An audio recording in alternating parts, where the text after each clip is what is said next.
Hola a todos, qué gusto saludarlos. Bienvenidos a esta explicación visual donde vamos a sumergirnos en un tema que literalmente define lo que somos como civilización. Hoy vamos a analizar a fondo el origen, la evolución y la historia general del derecho.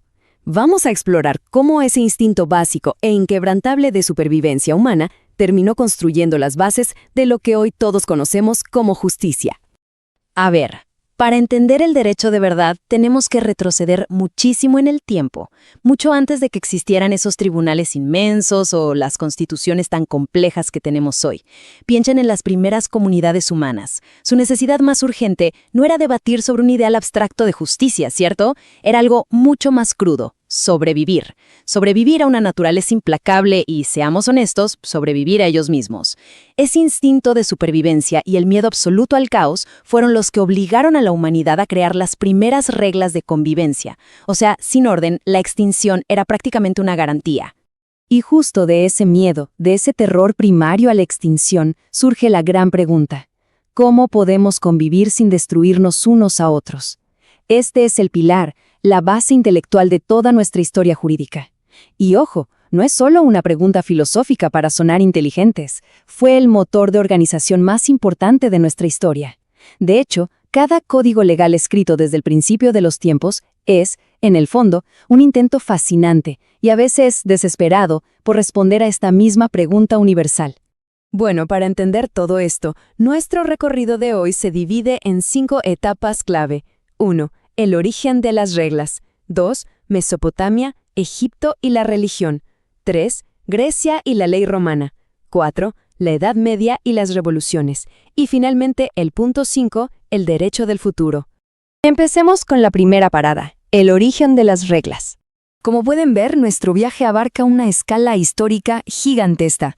Todo comienza con una realidad innegable. Los primeros grupos humanos dependían sí o sí de la cooperación para sobrevivir a las hambrunas, a los depredadores, a los desastres. Empezamos allá en la prehistoria con la lealtad a la tribu y avanzamos miles de años hasta los primeros textos escritos como el Código de Hammurabi, por ahí del 1750 a.C.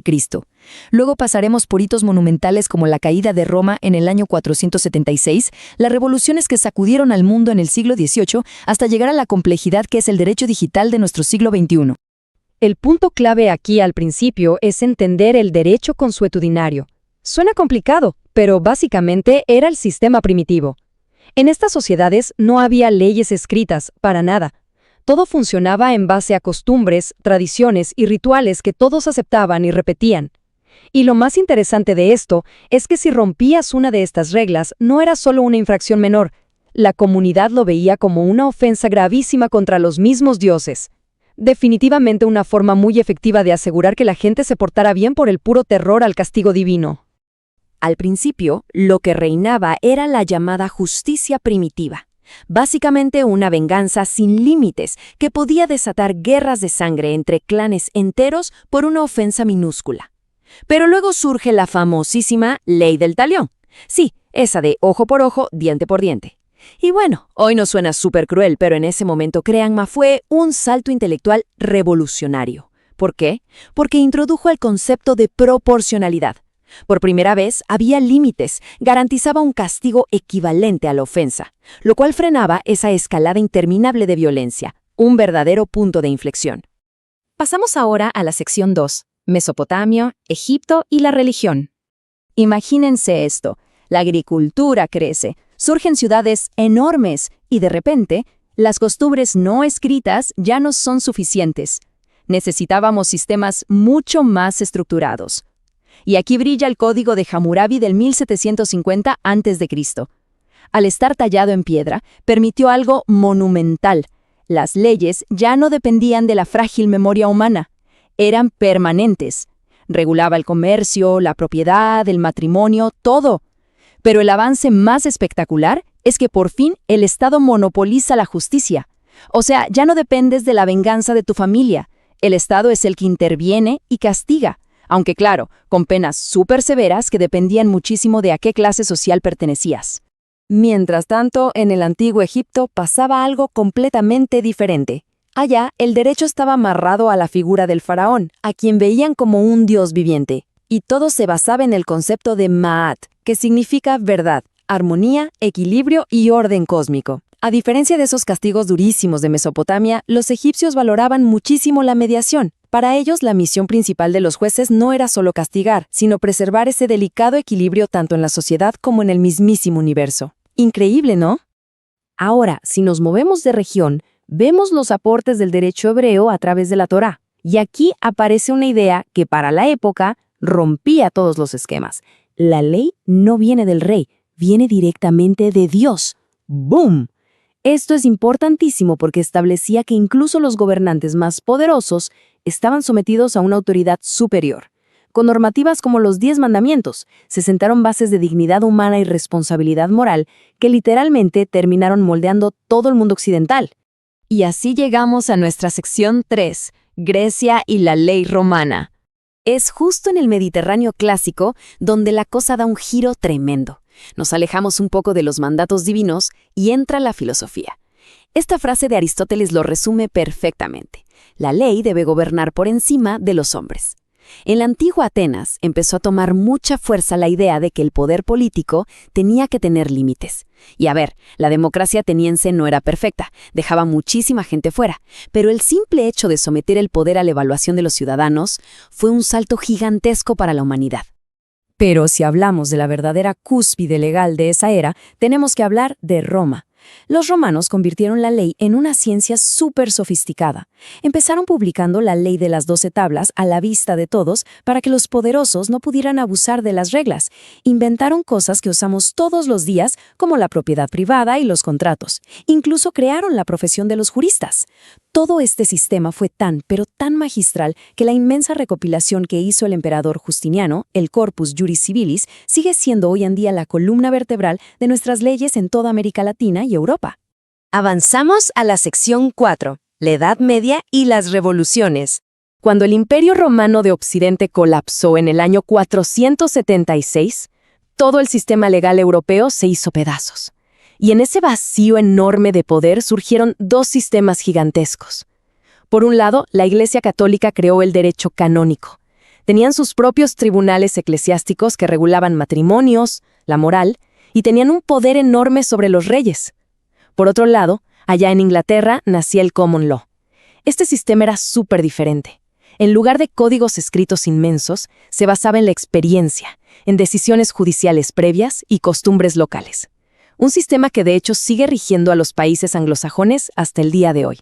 Saltamos varios siglos de reyes absolutistas y llegamos a la Ilustración.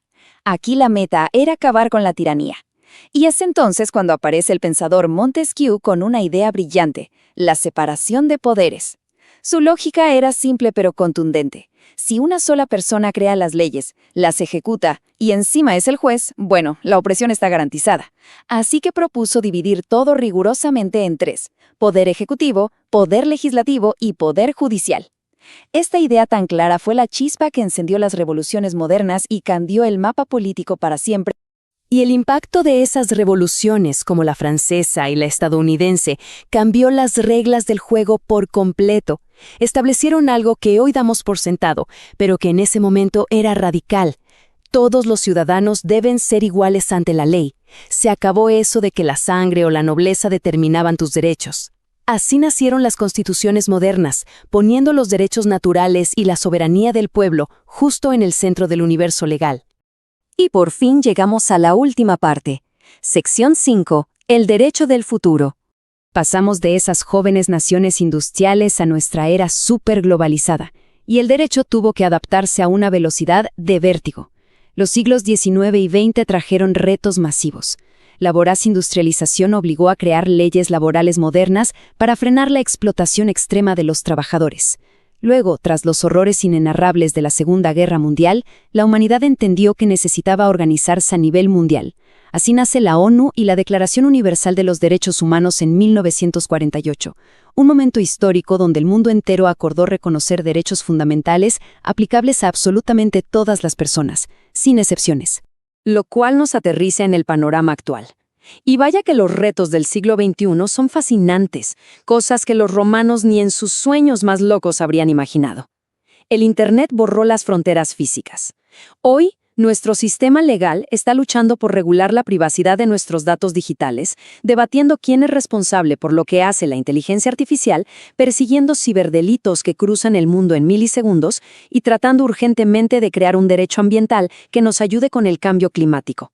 Las leyes de hoy tienen que funcionar en realidades completamente virtuales y a escala planetaria. Para ir cerrando, volvamos al punto de partida. Después de todo este recorrido, nos queda la pregunta: ¿qué es verdaderamente la justicia?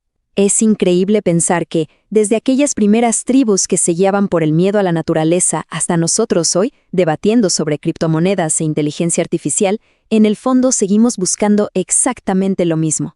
Y la realidad es que, mientras nuestras sociedades sigan evolucionando, esta búsqueda constante a través del derecho nunca va a terminar. Con esta gran reflexión, damos por terminada esta explicación visual. Muchísimas gracias a todos por acompañarnos en este recorrido por la historia del derecho. ¡Hasta la próxima!